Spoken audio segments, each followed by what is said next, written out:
ఓం శ్రీ గురుభ్యో నమ. ఓం శ్రీ మాత్రే నమ. చాతుర్గ్రహ కూటమి మకర రాశిలో 4 గ్రహాల యొక్క సంచారం.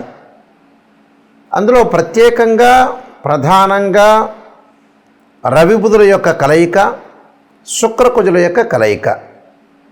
అంటే 4 గ్రహాలు మకర రాశిలో జనవరి 18వ తారీఖు నుంచి ఫిబ్రవరి 3వ తారీఖు వరకు శనిక్షేత్రంలో 4 గ్రహాల యొక్క కలయిక ఏ విధంగా ఉండబోతుంది అంటే, ప్రధానంగా మకరం అనేది కుజుడికి ఉచ్చస్థానం. శుక్రకుజులు సములు, అలానే రవి బుధులు సములవుతారు. అంటే ఈ 4 గ్రహాలు కూడా శుక్రకుజులు ఎంతైతే సమత్వంలో ఉంటారో రవి బుధులు కూడా మిత్రులు అవుతారు. అలానే శనిక్షేత్రంలో ఉండటం అంటే కుజుడు ఉచ్చస్థానంలో ఉండి శనిక్షేత్రంలో ఉండటము, అలానే శుక్రుడు కుజుడు బుధుడికి శనిక్షేత్రంలో ఉండటం వల్ల శని కూడా సమత్వంగా ఉంటుంది. అంటే శనికి ఈ 3 గ్రహాలు శుక్రుడు కుజుడు బుధుడు సమత్వంగా ఉంటుంది. అలానే రవి వచ్చేటప్పటికల్లా శత్రువు అవుతాడు. చాతుర్గ్రహ కూటమి 4 గ్రహాలు మకర రాశిలో సంచారం చేయటం వల్ల ద్వాదశ రాశుల వాళ్ళకి ఎలాంటి ఫలితాలు జరగబోతున్నాయి, మరి ఎలాంటి ఫలితాలు మరి జరగబోతున్నాయి, మనకి ఎంత మంచి ఫలితాలు వస్తున్నాయా, చెడ్డ ఫలితాలు వస్తున్నాయా, కొంతమందికి మిశ్రమైన ఫలితాలు వస్తారు. ఇవన్నీ కూడా గోచారరీత్యా చెప్పబడే ఫలితాలు అంటారు. ఇవి బర్త్ చార్ట్ జన్మజాతకాన్ని అనుసరించే ఫలితాలు కావు. మరి నాయకంటి గారు ఎందుకు చెబుతున్నారంటే, గోచారం కూడా వితిన్ సెకండ్లో మనం అదృష్టాన్ని కలిసి వచ్చే అవకాశాలు ఎక్కువగా ఉంటాయి. అంటే మనం ఎంత కృషి చేసినా కూడా కొంత వితిన్ సెకండ్లో అదృష్టం కలిసి రావాలంటే గోచారం అనేది చాలా ఇంపార్టెంట్. ఈ గోచారంలో సహజంగా చాలామంది కూడా చూసుకునేటప్పుడు ఏంటంటే, ఏ రాశి నుంచి ఏ రాశుల్లో ఏ స్థానాల్లో గ్రహాలు అనుకూలంగా ఉంటాయనేది కూడా చూసుకుంటారు. అలా చూసుకుంటేనే మనకు జాతకపరంగా తెలుస్తూ ఉంటుంది.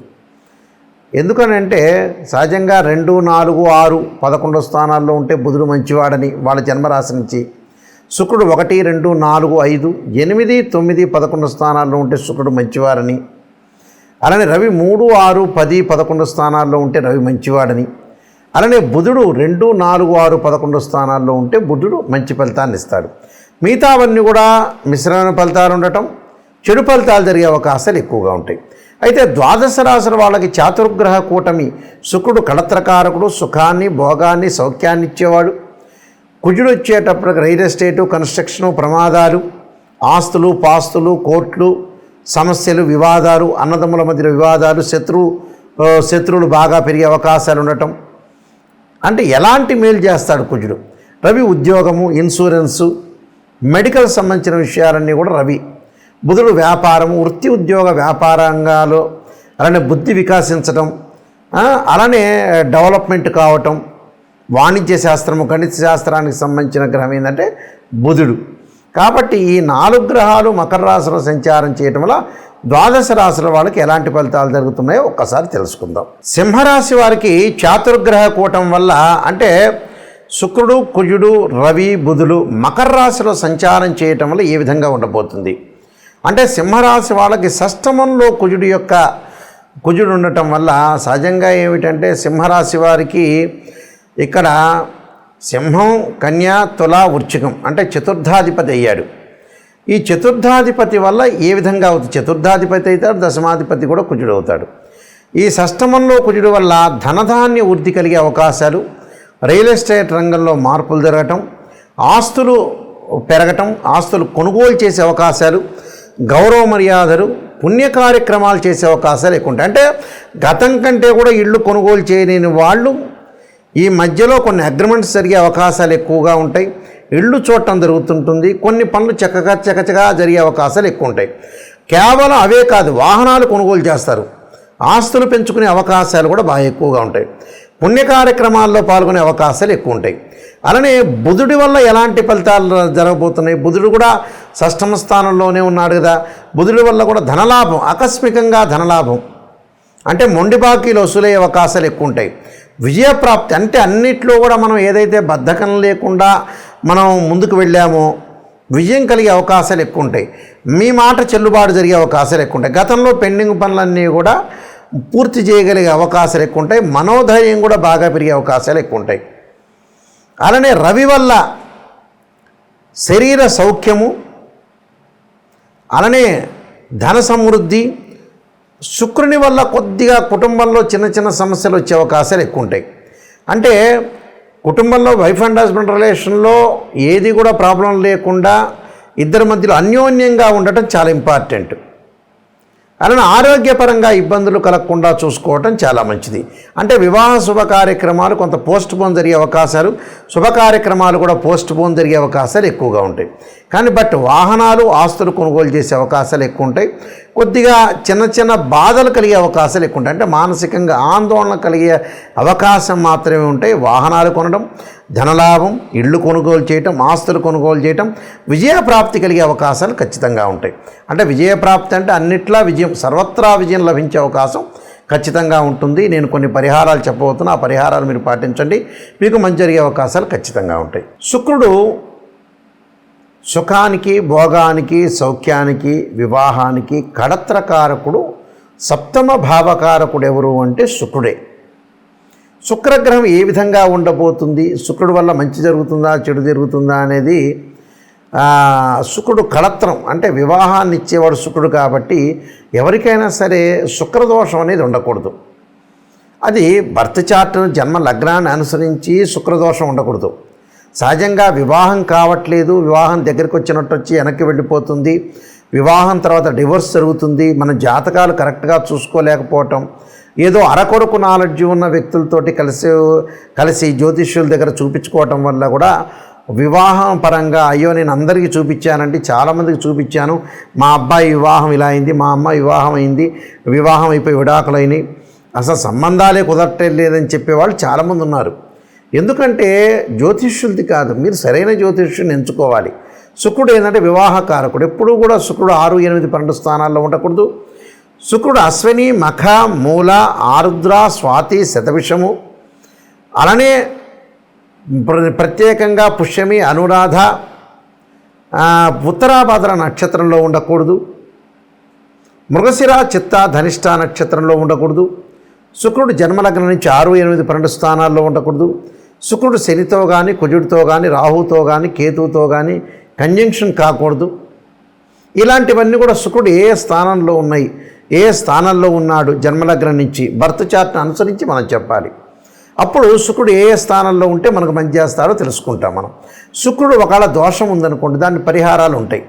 భృగుపాస్పదాస రుద్రాభిషేకమని, శుక్ర జపమని, ఆయా జాతకాల బట్టి 10 శివలింగాలకు అభిషేకం చేయటం, అలానే శుక్ర హోమం చేయటం, వివాహం కానీ అబ్బాయి కన్యాపాస్పదాస రుద్రాభిషేకం, అమ్మాయికి వచ్చేటప్పటికల్లా వరపాస్పదాస రుద్రాభిషేకం, అఘోర గౌరీ పాస్పదాస రుద్రాభిషేకాలు, ఫైనాన్షియల్ పరంగా ఇబ్బంది ఉంటే కుబేర పాస్పదాస రుద్రాభిషేకం, ఇలాంటి శుక్రుడి యొక్క దోషాలు పోగొట్టుకోవచ్చు.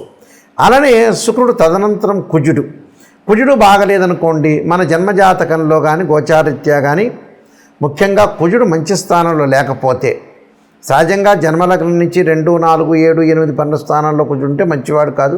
కొన్ని రాసులకు ఎగ్జామ్షన్ ఉంటుంది, కొన్ని నక్షత్రాలకు ఎగ్జామ్షన్ ఉంటుంది. 13 నక్షత్రాలకు కుజ దోషం వర్తించదు. భయపడాల్సిన పని లేదు. ప్రమాదాలు జరుగుతున్నా, కోర్టు సమస్యలు కానీ, వివాహం ఆలస్యం జరుగుతున్నా, అలానే పొలాల గురించి కానీ, ఆస్తుల గురించి కానీ, అన్నదమ్ముల మధ్యలో సఖ్యత, కోర్టు సమస్యలు, ఇలాంటివన్నీ కూడా కుజుడు సంబంధించిన కారకత్వాల్లో చెప్పబడింది. ఈ కుజదోషం ఉందనుకోండి, ఉదాహరణకి జాతకపరంగా కానీ కుజుడు బాగలేకపోవటం, కుజుడు సహజంగా 6వ స్థానంలో ఉండకూడదు, రోగస్థానం అంటాం, 8వ స్థానంలో ఉండకూడదు, 12వ స్థానంలో ఉండకూడదు. అంటే ఒక్కొక్క ఫలితం ఒక్కో రకంగా ఇస్తారు. ఏంది గురువుగారు కుజుడు అన్ని స్థానాల్లో చెడ్డవాడు అనేది కాదు.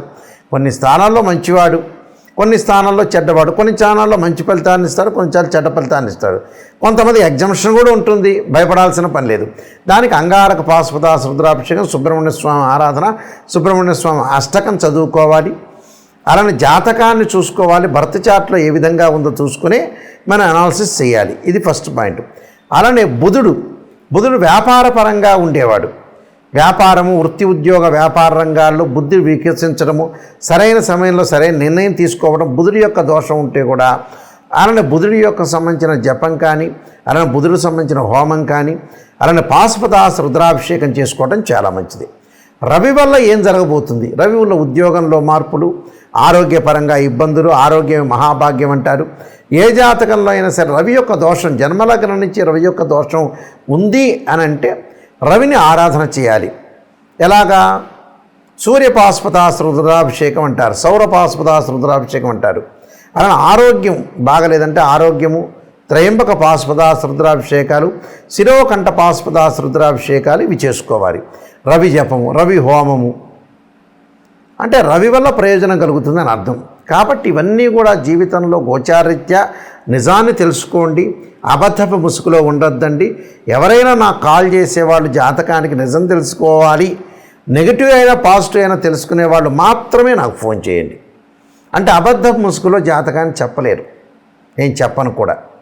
అందువల్ల నేను నెంబర్ ఆఫ్ బుక్స్ రాసిన రాజమండ్రి మోహన్ పబ్లికేషన్ వాళ్ళకి కాలసర్పయోగము, కాలసర్పయోగ చంద్రిక, రాహుకేతువులు, ఛాయాగ్రహాలు, అలానే వివాహ మార్తాండము, జాతక చంద్రిక, స్వప్నశాస్త్ర ఫలదీపిక, అలానే బృహత్ పరిహార సింధు, అలానే సర్వదేవతా గోత్ర పార్ట్ 1, పార్ట్ 2, పుత్రగణపతి వ్రతము, ఇలానే ప్రిడిక్షన్ ఆఫ్ ఆస్ట్రాలజీ, ఇలాంటి నెంబర్ ఆఫ్ తెలుగు ఇంగ్లీష్లో నేను చాలా నెంబర్ ఆఫ్ బుక్స్ రాశాను.